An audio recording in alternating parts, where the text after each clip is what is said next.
جس کی تنخواہ 40,000 روپے سے کم ہے، جس کی تنخواہ 40,000 روپے سے کم ہے، آج اس کو حکومت پاکستان 2,000 روپیہ دے رہی ہے.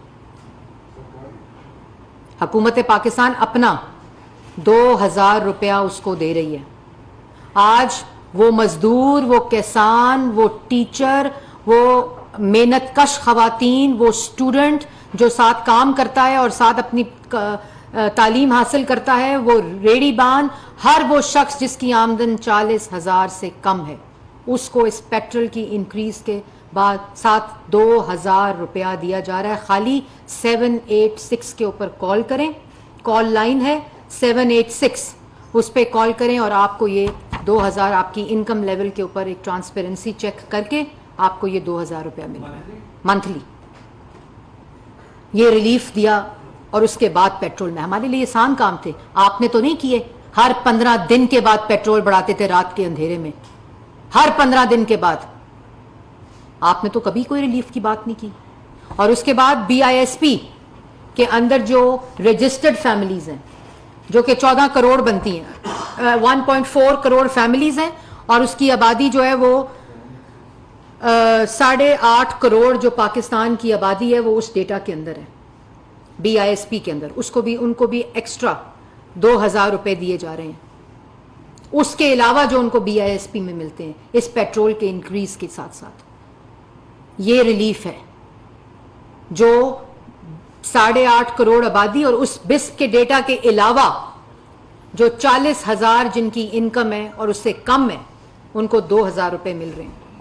یہ ہوتا ہے وہ وزیر اعظم، اس میں سب ہیں، سب شامل ہیں، اس میں سرکاری افسر شامل ہیں، پرائیویٹ شامل ہیں، کسان شامل ہیں، مزدور شامل ہے، ریڑی باندھ شامل ہے، جس کی آمدن جو ہے وہ 40,000 روپے سے کم ہے.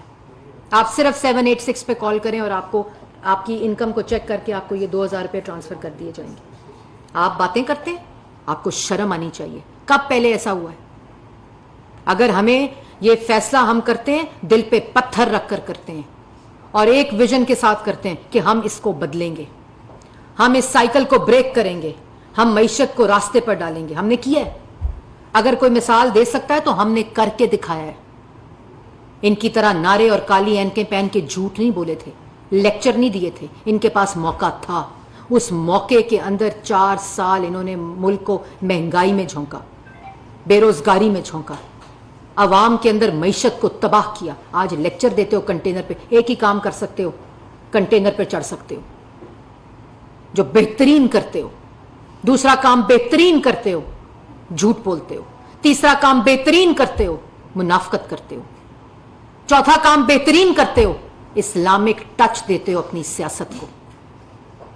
آپ کو شرم نہیں آتی. صلح حدیبیہ کی مثالیں دیتے ہو.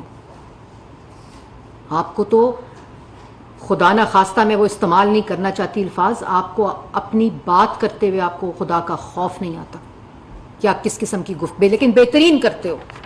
اسلامک ٹچ ہو، مدینہ کی ریاست کے اوپر بیٹھ کر اپنی سیاست کرو، منافقت کرو، جھوٹ بولو اور کنٹینر پہ چڑھ جاؤ. یہی کرو. باقی کام ہم کریں گے. ہمیں کرنا آتا ہے. ہمارے پاس وہ سوچ بھی ہے، وہ فکر بھی ہے، وہ صلاحیت بھی ہے. اور یہی وجہ ہے جس کی وجہ پہ میں نے آپ کو یہ بتائی. ایک اور چیز، آج پرائم منسٹر نے ہنگامی طور پر جو پورا پروگرام ہے وہ 4 دنوں سے جو کنزرویشن ڈیمانڈ ہے، انرجی ڈیمانڈ ہے، اور اس کے اوپر جو کفایت شعاری یہ پیٹرول کے فیول بل کی کٹوتی ہے، اس کے اوپر ہمیں پورا وزارتوں کو اور پوری کیبنٹ کو انہوں نے تمام سفارشات مانگ لی ہیں. اور آج شام اس کے اوپر ایک اجلاس بھی ہے آج رات کو، اور اس کے بعد جو کیبنٹ لیول کے اوپر، گورنمنٹ لیول کے اوپر جو کفایت شعاری ہے اس کی اناؤنسمنٹس کی جائیں گی. یہ تمام وہ چیزیں جو اس ریلیف کے علاوہ ہیں. اس میں عوام کو بھی اپنا حصہ ڈالنا پڑے گا. اور جیسے میں نے کہا، وہ عوام جو آلریڈی جس کی انکم کمپرومائزڈ ہے، آلریڈی جو مہنگائی کی چکی میں پسی ہوئی ہے، یہ تمام ریلیف ان کے لیے ہیں. یہ تمام چیزیں ان کے لیے. اور میں ریپیٹ کرنا چاہتی ہوں عوام کی انفارمیشن کے لیے کہ جن کی تنخواہ 40,000 سے کم ہے وہ 786 پر کال کر کے 2,000 روپے ان کو ملے گا، جو وہ اپنے فیول پہ یا اس کو کسی طرح بھی جو اپنے ایکسپینس ان کا تھا آن فیول اس کو آلٹرنیٹیولی استعمال کر سکتے ہیں. اس کے بعد اور ہمارا ویژن ہے انشاءاللہ مہنگائی بھی کم ہوگی. یہ جو پیریڈ ہے اس میں اس انفلیشنری ریٹ زیادہ ہوں گے, لیکن اس کے ساتھ ساتھ اگر ایک پلان ہو, ایک ویژن ہو, ایک اسٹریٹجی ہو, اس کے مطابق انشاءاللہ ڈالر مستحکم ہوگا. آپ کے اندر یہ جو ہم ابھی یہ جو باتیں کر رہے تھے, یہ وہ لوگ ہیں کہ ہم ٹرکی گئے, اس پہ میں نے ایک تفصیلی پریس کانفرنس کرنی ہے انشاءاللہ کل کروں گی. ٹرکی ہم گئے, وہاں ترک سرمایہ کاروں کے ساتھ 4 سال پاکستان میں جو زیادتی ہوتی رہی, جو اپنے پیسے لے کر آئے, جو ہمارے دور کے منصوبے لگے ہوئے تھے, چاہے وہ پنجاب میں لگے ہوں, چاہے وہ وفاق میں لگے ہوئے ہوں, ان کو انہوں نے نیب کی جیلوں میں ڈالا. ان کی گرانٹ منی جو انہوں نے گرانٹس دی ہوئی ہیں اس پہ انہوں نے ٹیکس لگائے. ان کو دفتروں میں رلایا, وہ در در پھرتے رہے اور ان کو کوئی ان کا پرسان حال نہیں تھا. نالائکی ان کی تھی, کارکردگی ان کی تھی, سر ہمارے سرم سے جھکے ہوئے تھے جب ہم ٹرکی گئے. اور وہاں صرف ایک پورا فوکس تھا کہ جو سرمایہ کار آنا چاہتا ہے, جس کا جو مسئلہ وہ 2 دن میں حل ہوا.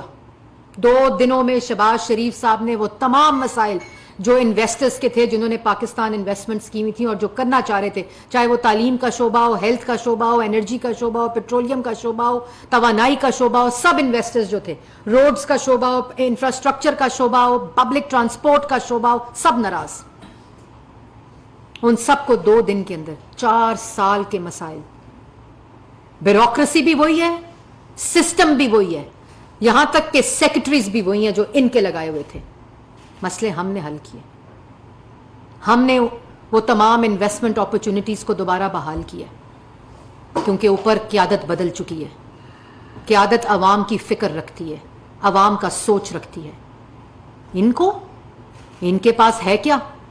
4 سال حکومت کرنے کے بعد بھی جھوٹ ہے, فریب ہے, لوگوں کی لان تان ہے, لوگوں کو بدتمیزی کریں, لوگوں کے ساتھ بدتہذیبی کریں, جھوٹ بولیں. اور بھاشن, کس بات کا بھاشن؟ اس کے بعد آخر میں یہ کہنا چاہتی ہوں کہ میں ان جو جینا مرنا کہہ رہے تھے, ہمارا جینا مرنا جو ہے وہ پاکستان میں ہے. اور عمران خان صاحب کدھر رہتے ہیں بیٹے آپ کے؟ توبہ ٹیک سنگھ اور سائیوال گھر بنا کے دیا ہوا ہے ان کو. چھٹیوں پہ کہاں جاتے ہیں؟ کدھر ہوتے ہیں بچے آپ کے؟ اور میں ادھر نہیں جانا چاہتی جو اخلاقیات سے تیسری انگلی آپ پر اٹھتی ہے. میں وہاں نہیں جانا چاہتی کہ وہ کہاں رہتے ہیں سارے. اس لیے یہ سستی شہرت, سستی سیاست, سستے بیانیوں نے 4 سال ملک تباہ کر دیا.